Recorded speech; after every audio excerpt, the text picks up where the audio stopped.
आसन के स्थिर हो जाने पर श्वास और प्रश्वास की गति को रोकना प्राणायाम है। अन्वयार्थ, आसन के स्थिर होने पर श्वास प्रश्वास की गति का रोकना प्राणायाम है। व्याख्या: श्वास, बाहर की वायु का नासिका द्वारा अंदर प्रवेश करना श्वास कहलाता है। प्रश्वास, कोष्ठ स्थित वायु का नासिका द्वारा बाहर निकलना प्रश्वास कहलाता है।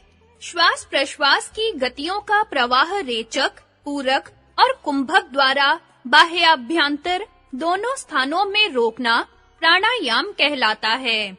रेचक प्राणायाम की बहिर्गति होने के कारण उसमें श्वास की स्वाभाविक गति का तो अभाव होता ही है, पर कोष्ठ की वायु का बहिर्विरेचन करके बाहर ही धारण करने से प्रश्वास की स्वाभाविक गति का भी अभाव हो जाता है।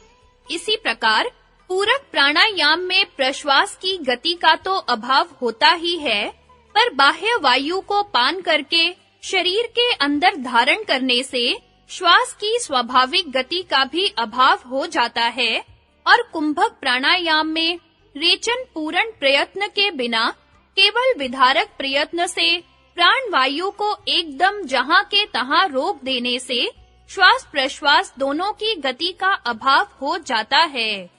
जब ठीक आसन से बैठ जाएं, तब ऊपर बतलाई हुई रीति से प्राणायाम करना चाहिए। प्राणायाम के इन तीनों भेदों का विस्तार पूर्वक वर्णन अगले सूत्र में है।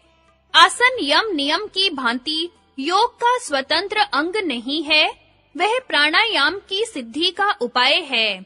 इसलिए तस्मिन् सति उसके अर्थात आसन के हो जाने पर यह शब्द लाया गया है। संगति, सुख पूर्वक प्राणायाम की प्राप्ति के लिए उसका भेद करके स्वरूप बताते हैं। बाह्य वृत्ति, आभ्यंतर वृत्ति और स्तंभ वृत्ति देश, काल और संख्या से देखा हुआ दीर्घ सूक्ष्मः बराबर लंबा और हल्का होता है। अन्वयार्थ, बाह्य वृत्ति, आभ्यंतर वृत्ति और स्तंभ वृत्ति देश, काल और संख्या से देखा हुआ लंबा और हल्का होता है। व्याख्या: बाह्य वृत्ति, श्वास को बाहर निकालकर उसकी स्वाभाविक गति का अभाव करना रेचक प्राणायाम है।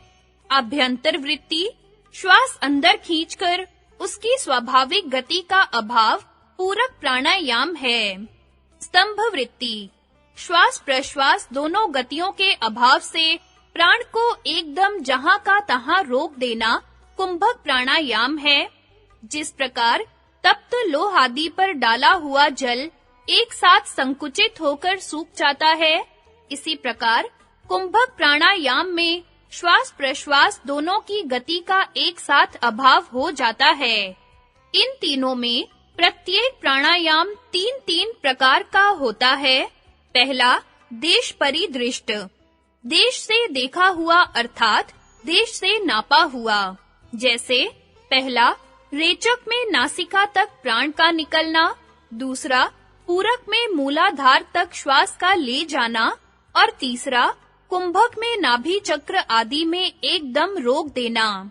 दूसरा, काल परिदृष्ट, समय से देखा हुआ अर्थात समयोपलक्षित अथवा समय की विशेष मात्राओं में श्वास का निकालना, अंदर ले जाना और रोकना। जैसे 2 सेकंड में रेचक, 1 सेकंड में पूरक और 4 सेकंड में कुंभक।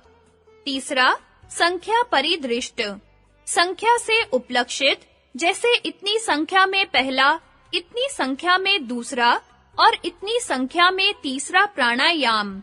इस प्रकार अभ्यास किया हुआ प्राणायाम दीर्घ और सूक्ष्म अर्थात लंबा और हल्का होता है। भाव यह है कि ज्यों-ज्यों योगी का अभ्यास बढ़ता जाता है, त्यों-त्यों रेचक, पूरक, कुंभक यह तीनों प्रकार का प्राणायाम देश, काल और संख्या के परिणाम से दीर्घ, सूक्ष्म होता चला जाता है। अर्थात पहले रेचक प्राणायाम में बाहर फेंकते समय जितनी दूर तक प्राण जाता है, धीरे-धीरे अभ्यास से उसका परिमाण बढ़ता चला जाता है। इसकी जांच इस प्रकार की जाती है कि रेचक प्राणायाम के समय पहले पहल नासिका के सामने पतली सी रुई रखने से जितनी दूर वह श्वास के स्पर्श से हिलती है, कुछ दिनों के अभ्यास के पश्चात उससे अधिक दूरी पर हिलने लगती है। इस प्रकार जब 12 अंगुल पर्यंत रेचक स्थिर हो जाए, तब उसको दीर्घ सूक्ष्म समझना चाहिए। जिस प्रकार रेचक प्राणायाम में श्वास की लंबाई बाहर बढ़ती जाती है, इसी प्रकार पूरक प्राणायाम में अंदर बढ़ती जाती है। अंदर श्वास खींचने में श्वास का स्पर्श चींटी जैसा प्रतीत होता है। यह स्पर्श अभ्यास के क्रम से नीचे की ओर नाभि तथा पादतल और ऊपर की ओर मस्तिष्क तक पहुंच जाता है। नाभि पर्यंत पूरक स्थिर हो जाने पर उसको भी दीर्घ सूक्ष्म समझना चाहिए। इस तरह केवल रेचक पूरक की परीक्षा की जाती है। कुंभक में न बाहर कुछ हिलता है, न अंदर स्पर्श होता है। यह देश द्वारा परीक्षा हुई। काल द्वारा परीक्षा।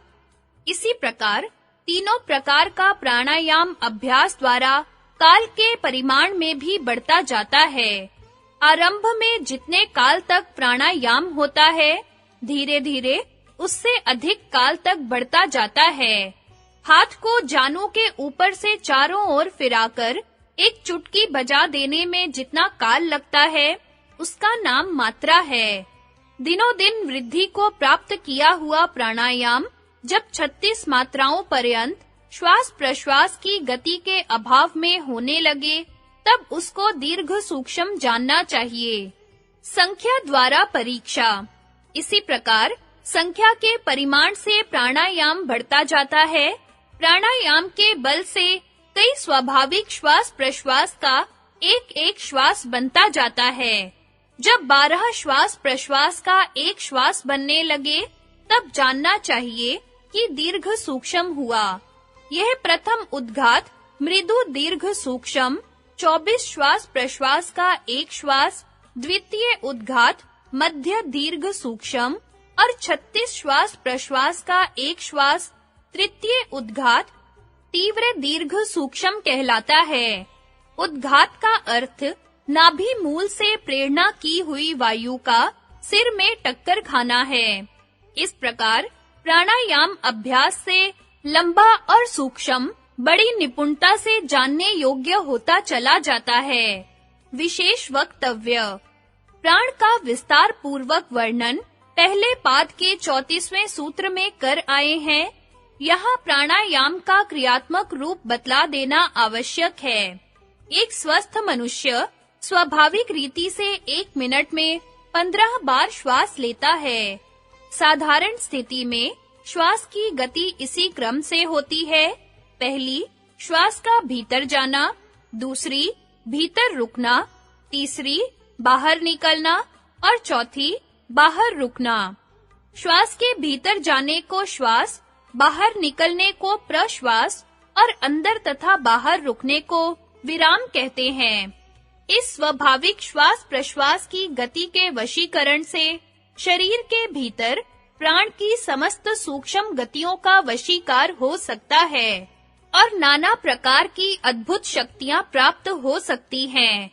इन दोनों गतियों के नियम पूर्वक रोक देने के अभ्यास से आयु बढ़ती है, शरीर स्वस्थ रहता है, कुंडलिनी जागृत होती है और मन जो अति चंचल तथा दुह निग्रह है, प्राण से संबंध रखने के कारण उसके रुकने से शीघ्र स्थिर हो जाता है। योग का अंतिम लक्ष्य चित्त की वृत्तियों को रोकना है। इसलिए सूत्रकार ने प्राणायाम को योग का चौथा अंग मानकर उसका लक्षण श्वास प्रश्वास की गति का रोकना किया है। 3 नियमित क्रियाओं से इस गति का निरोध किया जाता है। इसलिए प्राणायाम के 3 भेद पूरक बराबर आभ्यंतर वृत्ति, रेचक बराबर बाह्य वृत्ति और कुंभक बराबर स्तंभ वृत्ति किए हैं। पहला, पूरक द्वारा श्वास को देश, काल और संख्या के परिमाण से दीर्घ और सूक्ष्म करके उसकी गति का अभाव किया जाता है। इस प्रकार पूरक द्वारा श्वास की गति को रोक देने को पूरक सहित कुंभक अथवा आभ्यंतर कुंभक कहते हैं। दूसरा, इसी प्रकार रेचक द्वारा प्रश्वास को देश, काल और संख्या के परिमाण से दीर्घ और सूक्ष्म करके उसकी गति को रोक दिया जाता है। इस प्रकार प्रश्वास की गति को रोक देने को रेचक सहित कुंभक अथवा बाह्य कुंभक कहते हैं। जहां पूरक रेचक दोनों से श्वास प्रश्वास की गति को रोक दिया जाता है, वह सहित कुंभक कहलाता है। तीसरा, बिना पूरक रेचक किए हुए श्वास प्रश्वास दोनों की गतियों को कुंभक द्वारा एकदम जहां का तहां रोक दिया जाता है। यह भी देश, काल और संख्या के परिमाण से दीर्घ और सूक्ष्म होता है। इसको केवल कुंभक कहते हैं। चौथा, इन तीनों प्रकार के प्राणायामों से भिन्न एक चौथी विलक्षण क्रिया श्वास प्रश्वास की गति को रोकने की है। इसकी संज्ञा योग दर्शन में चतुर्थ प्राणायाम की है। इसमें श्वास प्रश्वास की गति को रोके बिना केवल रेचक पूरा किया जाता है। इसके निरंतर अभ्यास से श्वास प्रश्वास की गति देश, काल और संख्या के परिमाण से दीर्घ और सूक्ष्म होती हुई स्वयं निरुद्ध हो जाती है। समाधिपात के 34वें सूत्र में मुख्य प्राण के 5 भेद प्राण, अपान, समान, व्यान और उदान तथा प्राण का निवास स्थान हृदय, अपान का मूलाधार और समान का नाभि बतला आए हैं। पूरक में प्राण समान से नीचे जाकर अपान के साथ मिलता है और रेचक में अपान समान से ऊपर जाकर प्राण से मिलता है। इसलिए कई योगाचार्यों ने प्राणायाम का लक्षण प्राण और अपान का मिलाना किया है। यथा